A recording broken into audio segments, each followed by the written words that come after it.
बाकी हल्फा मचा के गइल।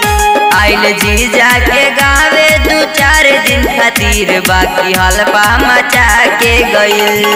जीजा के गावे 2-4 दिन खातिर बाकी हल्फा मचा के गइल।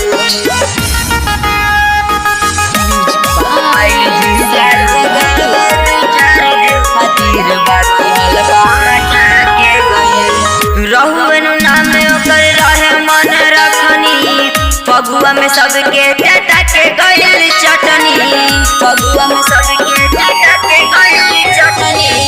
रहुअन नाम ओकर रहे मन रखनी, फगुआ में सबके चाटा के गइल चटनी।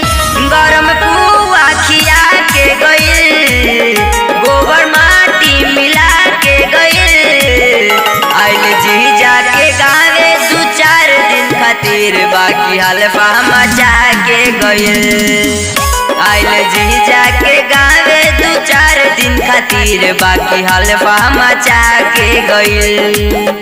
आइल जीजा के गावे 2-4 दिन खातिर बाकी हल्फा मचा के गइल। आइल जीजा के गावे 2-4 दिन खातिर बाकी हल्फा मचा के गइल। गीत कस चीता वो भीजे भिजावे, जाके अंकित जोगिरान गावे। जाके अंकित जोगिरान गावे। गीत कस चीता वो भीजे भिजावे, जाके अंकित जोगिरान गावे। भले दुख करिया के गइल, बाकी रिलेशन फरिया के गइल। आइल जीजा के गावे 2-4 दिन खातिर बाकी हल्फा मचा के गइल। आइल जीजा के गावे 2-4 दिन खातिर बाकी हल्फा मचा के गइल। आइल जीजा के गावे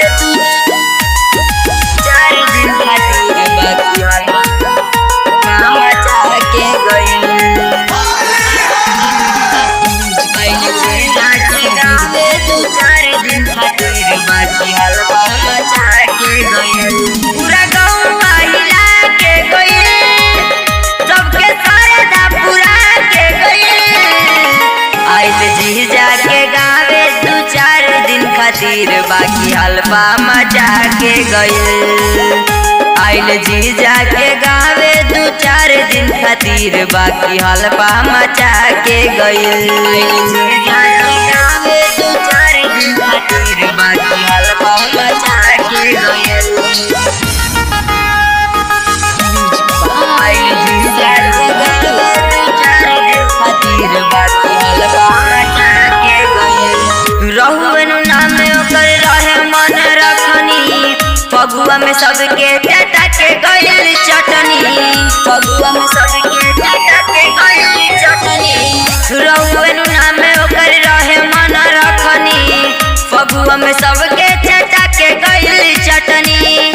गरम पुआ खिया के गइल, गोबर माटी मिला के गइल।